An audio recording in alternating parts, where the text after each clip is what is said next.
Bonjour, toujours dans le CGL 2025, exercice 2, partie 1.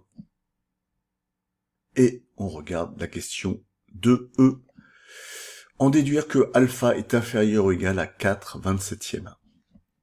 Alors, on rappelle que dans la question 2D, on a établi cette égalité. X infini au carré facteur de 1 moins x infini est égal à alpha. X infini, c'est la limite de la suite xn. Alors, on regarde cette quantité et on va étudier cette fonction.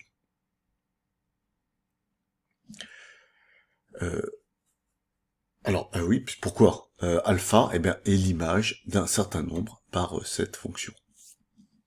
On calcule sa dérivée, c'est un polynôme de degré 3, on calcule sa dérivée, on obtient 2x moins 3x au carré, une fonction du second degré.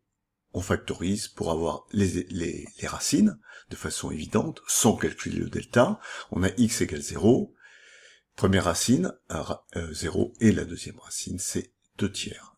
D'accord ? Le signe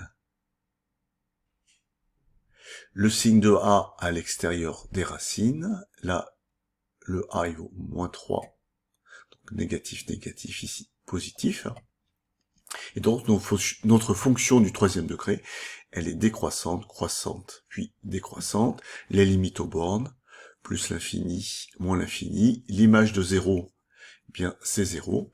Et l'image de 2/3, on la calcule, on remplace x dans cette quantité par 2/3, et on obtient 2/3 au carré, facteur de 1 moins 2/3, autrement dit 4/9 fois 1/3 égale 4/27e. Ici. D'accord, donc 4/27e est un maximum local, il est atteint en 2/3. Alors, qu'est-ce qu'on sait sur la suite, sur les termes de la suite x?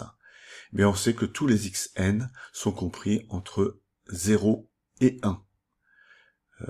Pourquoi? Parce que le premier terme, il valait 1, la suite est décroissante, donc tous les autres sont inférieurs à 1, et on avait montré que les termes, la suite, comme les UN sont strictement positifs, les termes de la suite U sont strictement positifs, les XN le sont aussi. Et donc, les XN sont supérieurs ou égal à 0. Bref, cette double inégalité force la limite de la suite à être compris entre 0 et 1. Et entre 0 et 1, l'image de tous les nombres par cette fonction sont inférieurs à 4/27e. Donc on en déduit que ceci est inférieur ou égal à 4/27e. Or ceci c'est alpha, d'où alpha est inférieur à 4/27e. Voilà, c'est tout.